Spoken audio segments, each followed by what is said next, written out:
اللہ الرحمن الرحیم۔ محترم ناظرین السلام علیکم۔ قارون کے خزانے کے متعلق آپ نے تاریخی حکایات اور محاورے تو سنے ہوں گے۔ یہ وہی شخص ہے جس کا ذکر اللہ نے قرآن مجید میں نشان عبرت کے طور پر کیا ہے۔ قارون کا قصہ اسرائیلی اور اسلامی دونوں طرح کی روایتوں میں ملتا ہے۔ یہ بنی اسرائیل کا وہی امیر ترین شخص تھا جس کے خزانے کی کنجیاں 300 اونٹوں اور ہجروں پر لادے جاتے تھی اور ہر کنجی چمڑے کی ہوتی تھی جو ایک خزانے کی چابی تھی۔ تاریخ انسانی میں شاہد قارون سے زیادہ دولت کسی اور شخص کے پاس ہوگی۔ قارون حضرت موسیٰ علیہ السلام کے چچا زاد یاسور کا بیٹا تھا۔ وہ نہایت ہی حسین اور خوبصورت آدمی تھا۔ یہی وجہ تھی کہ بنی اسرائیل اور قبطی لوگ اسے منور کہا کرتے تھے۔ قارون جوانی میں اپنی قوم میں با اخلاق اور نیک لوگوں میں شمار کیا جاتا تھا۔ قارون کا عالم دین بھی تھا کیونکہ اس کی پرورش موسیٰ علیہ السلام کے سائے میں ہوئی تھی، اس لیے وہ کتاب کا علم بھی رکھتا تھا اور اچھی آواز کا مالک تھا۔ وہ توریت کو خوبصورت انداز میں تلاوت کرتا تھا۔ یہی وجہ تھی کہ لوگ اس کا بہت ادب و احترام کیا کرتے تھے۔ قارون ابتدا میں حضرت موسیٰ علیہ السلام پہ ایمان لے آیا اور جب بنی اسرائیل کو قبطیوں کی غلامی سے نجات ملی تو وہ ان کے ساتھ مصر کو چھوڑ کر سرزمین مبعود ہجرت کر گیا۔ اس کے حالات اچانک سے بدل گئے اور اس کے ہاتھوں میں بے شمار دولت آ گئی۔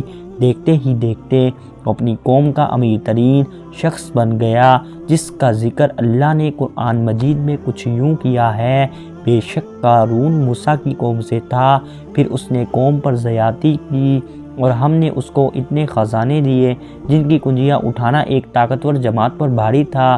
ایک جگہ فرمایا، جب اس نے اس قوم سے کہا اتراؤ نہیں، بے شک اللہ اترانے والوں کو پسند نہیں کرتا، اور جو مال تجھے اللہ نے دیا اس کے ذریعے آخرت کا گھر طلب کر اور اس کے ذریعے آخرت کا گھر طلب کر اور دنیا سے اپنا حصہ نہ بھول اور احسان کر جیسا اللہ نے تجھ پر احسان کیا۔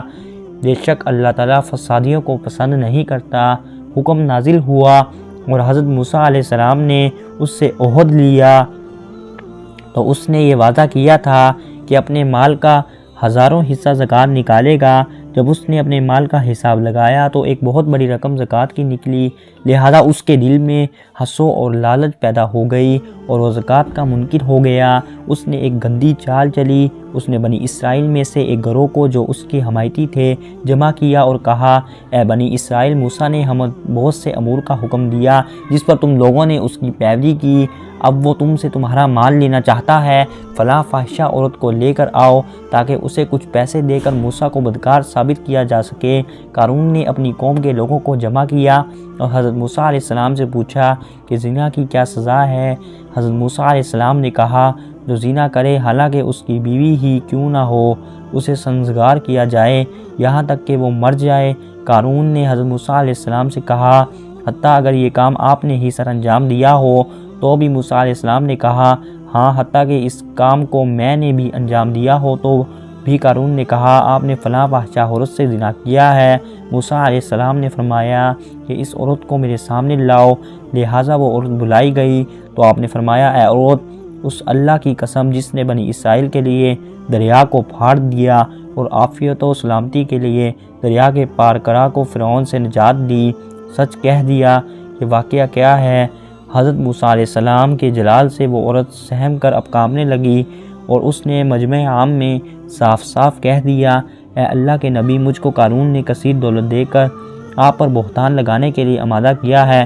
اس وقت حضرت موسیٰ علیہ السلام عبیدہ ہو کر سجدہ شکر میں گر پڑے اور بے حالت سجدہ آپ نے یہ دعا کی کہ اے اللہ، قارون پر اپنا قہر غضب نازل فرما دے۔ لہٰذا وہ تمام لوگ جو قارون کے ساتھ تھے وہ اس سے جدا ہو گئے۔ موسیٰ علیہ السلام نے اللہ کی اذان سے زمین کو حکم دیا تو زمین پھٹ پڑی اور قارون اس کے پیروکار اس زمین میں دھنسنے لگا، اور دیکھتے ہی دیکھتے قارون اور اس کا مکان اور اس کے خزانہ سب اس زمین میں دھنس گئے۔ جب یہ زمین میں نابود ہو گئے تو زمین کا شغاف دوبارہ بند ہو گیا۔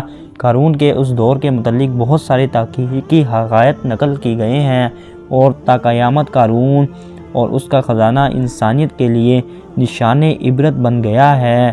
دوستو، اگر آپ کو ہماری آج کی ویڈیو اچھی لگی ہے تو ویڈیو کو لائک کریں اور ہمارے چینل اسلامک سی کو سبسکرائب کریں۔ ملتے ہیں آپ کو اسی طرح کی انفارمیٹیو ویڈیو میں۔ اللہ حافظ۔